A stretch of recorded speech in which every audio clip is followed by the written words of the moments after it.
What's up, guys? Welcome to a bit of a condensed reset broadcast this week. I'm your host, Sam Neal, and joining me today is Sean Knight. Hello, everyone.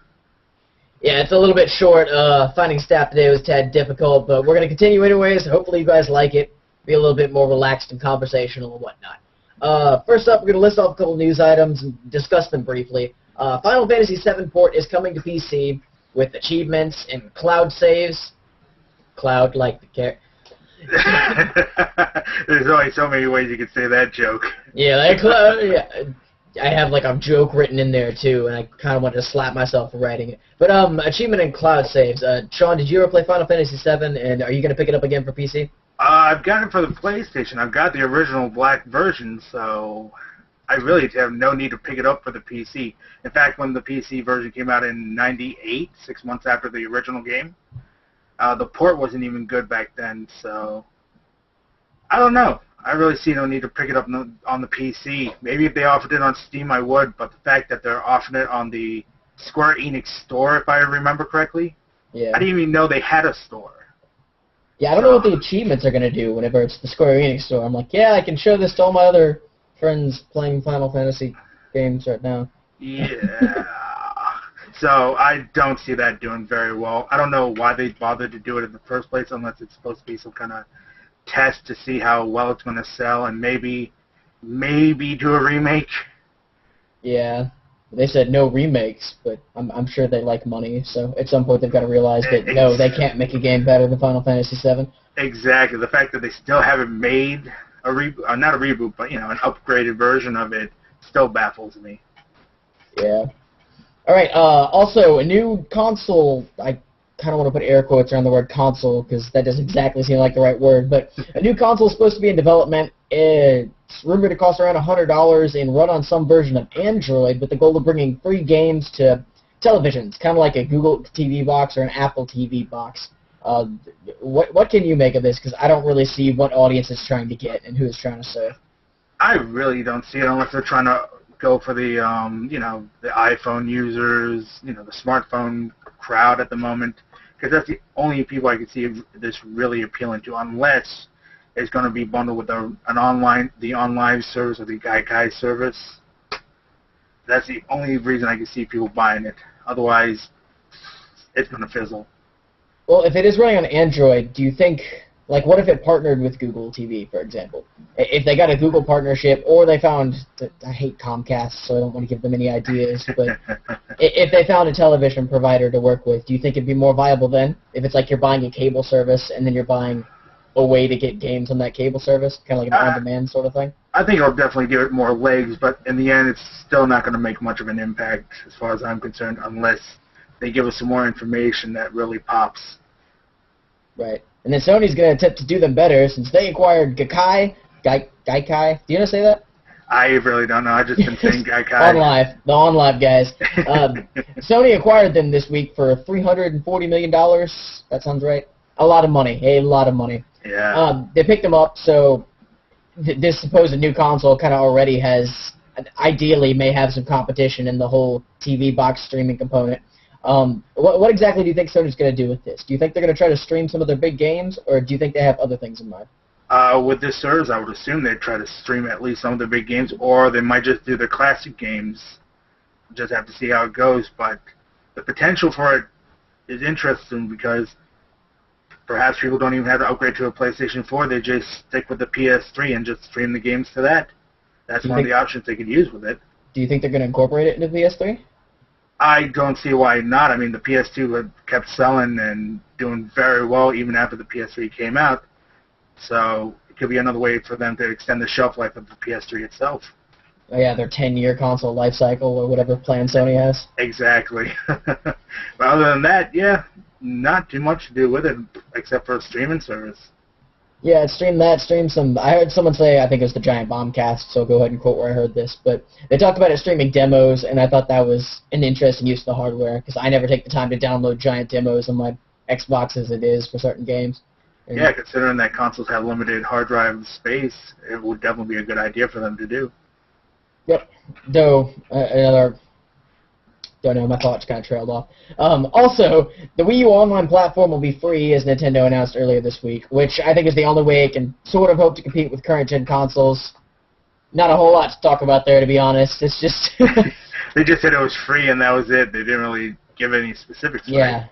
yeah. I mean, it would have been outrageous if they'd charged for it, to be quite honest. I don't really think that even needed an announcement. I kind of figured it would be assumed that Nintendo's online service would be free, but at least you know. Yeah, no one's half the battle, I guess. Yeah.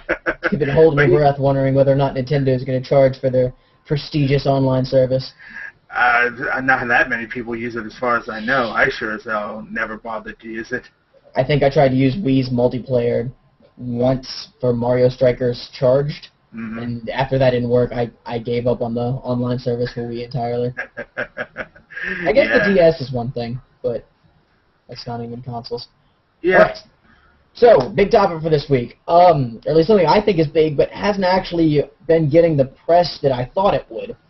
European courts, this is what we're supposed to have Marcus on for. European courts recently ruled that they can now sell licenses, that people who buy them can now sell licenses for digital content. Meaning that if someone buys a game on Steam or if someone buys a digital download, they can now legally sell it to another person. And in fact, companies are required by law to give them a way to transfer that license to someone else.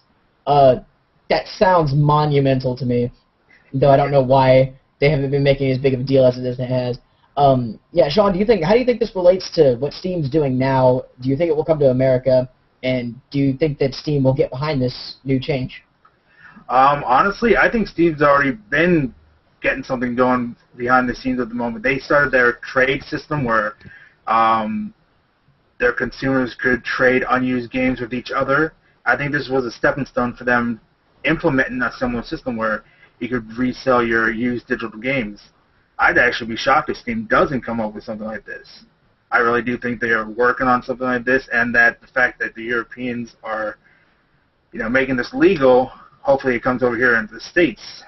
I don't even think it's legal. I think it's required. It's the part that amazes me a little bit. I think that's kind of cool that they have to have a way to sell them. Yeah, do you think Steam knew this was coming? I don't know if Steam knew this particular movement was happening at the moment. I think they were just doing their own thing. They live in their own world, essentially, and they live by their own rules. I think this just coincides with what they might be doing themselves because Steam is, pretty much the #1 digital distribution platform. They'd be crazy not to try and implement something like this because there's a lot to gain from allowing your consumers to sell their digital copies. Or do you think it's going to work? Do you think, I guess, do people set the prices, or are we going to see online used games distributors? I don't know, like a website where you collect codes and, I don't know, what do you think? It's a tough thing to figure out because I want to say I've read this somewhere from Steam, but with Steam they've had all these highly discounted sales, so you're buying games at rock bottom prices. And I have a feeling that if Steam were to do something like this, they'd either have some kind of coupon to give you for your next purchase, or they're going to give you, or they'll have it so that they have it in their system where they know how much you paid for this game, and they give you a certain percentage of what you paid for it back. Just like you go to a used game store, except hopefully they won't rip you off as much as, certain retailers. Right. Well, I assume you'd be trading it for store credit, just like... Yeah, most likely. For Steam store credit, and that's what you mean. All right, so with current games companies like games hardware companies, GameStop, I don't even have to say companies because they're pretty much the only one left, GameStop and Best Buy already kind of losing money and in bad situations from selling used games as it is. Do you think that this will end up being the final nail in the coffin for retail stores? Not if they're smart. I think they could still weather it because people are still going to want to buy physical copies. There's still a huge percentage of people out there still wanting to own a physical copy of a game because, a lot of us like to show off our collection. It's great to have a digital library. It saves a lot of space, and we can collect a lot. It's a lot cheaper. But still, you want to have those key titles where you can just pull off the shelf, show to your friends, and and watch them become green with envy. So for the retailers, the brick-and-mortar stores, they're going to have to come up with some kind of system to, entice people to sell their digital copies of the game. Whether it's, like I said earlier, it's Steam, coming up with some kind of coupon or some kind of store credit for them to use it on their next purchase. That's that can equal the amount they paid for. So do you think that Valve's going to try to fight this? I don't really know how the European courts work. Once again, why I wanted Marcus here. Do you think Valve's going to try to fight this and try to not change the system? Or do you think when they change the system, they're going to bring it over to the U.S.? Since they have to change it for Europe anyways, do you think they'd go ahead and bite the bullet, per se, and transfer it over here? Well, if for some reason they're not already making their system to do with this, they'll definitely bite the bullet and bring it over here as well, because they try to keep it uniformed across all the different regions that they are in. Yeah, I don't really know how that works. So Steam, is it separated from Europe and America? It's all one big thing? Pretty much all one big thing. I mean, they might have the prices in the different denominations, but I mean, as far as I know, I can give a Steam code to somebody in Europe without any problems. So I don't see why this would have any trouble for Steam as well. That is true. So do you think Steam's going to have a summer sale this year? Kind of transitioning here, but we haven't seen it yet. It's starting to bug some people. I am shocked I haven't seen anything yet. My wallet's been crying in anticipation of it. So we'll have to see. Maybe they've got something new up their sleeve aside from the summer sale. Something bigger, maybe something better. We'll have to be patient and see what happens. Yeah, Amazon started their summer sale this week, correct? I think they started on July 1st. So. Yeah, they're like all ready for Steam to launch it. So has it ever been this late before? I've never really followed the Steam summer sale in previous years. Not that I recall. Usually they're pretty much on time once the season starts. I believe they start as well. So it is a little tardy as far as I'm concerned. But, gives me more time to save a little more extra money for it. Yeah, I was a little bit worried because I bought Arma 2 on Sunday. I'm like, damn it, wait a minute, hold on. Why didn't I wait? Yeah, because it is the #1 selling game, so you know that a lot of people... you can read it on message boards, you see it all over the place. A lot of people are waiting for the price to drop on Arma 2. And I think that it's a certain point where it almost hurts their sales by not having it, as odd as that sounds, because they discount their stuff so much. But this is what people are waiting on, so I think they'll be spending less money until that happens. I'm sure quite a few people are waiting for it to drop in price, but still, Arma 2, ever since DayZ came out, has been tracking in the top 10 Steam sales for ever since. Over a month now. It's absolutely unbelievable. First or second place, depending on what comes out during the week. So, yeah, that is astounding to me. I've only really played the game for like 4 hours myself, but it seems... It's a testament, once again, to the power of modding community, because we see it influence the video game industry all the time. I mean, you see Counter-Strike, which was a huge push for modern FPS games, then going into esports. Team Fortress 2 was a mod. Even Dota spawned an entire genre, the MOBA genre, which has made League of Legends the #1 played game, even more so than World of Warcraft. Yeah. I like how few people seem to realize that Rocket, the guy who made DayZ, is a developer. He works for Arma 2 and works for the Arma company. I think that's kind of hilarious that people don't know that, but it's just interesting. I think they're stepping their game up for Arma 3. All right, I'm about out of topics here, unless you've got anything in particular you'd like to discuss. No, I think we're pretty much done. All right then, guys, thanks for watching. Be sure to comment in the comments. Tell all your friends. Spread us all around, because we need people. People are good. Views make us happy, and I'd say pay our bills, but that'd be a lie. But yeah, all right. This is Sean Knight joining me here. Thanks, and goodbye. Thanks for joining us. Yep, check out PressToReset.com for all the things that we've talked about here. We've got an interview with Rocket Hall. That's a little bit old at this point, but I'll link it anyways. Interview with him. Check it out for the European Games thing. I think we have a news story on that, and just check out the site in general. Community game nights are every Thursday nights.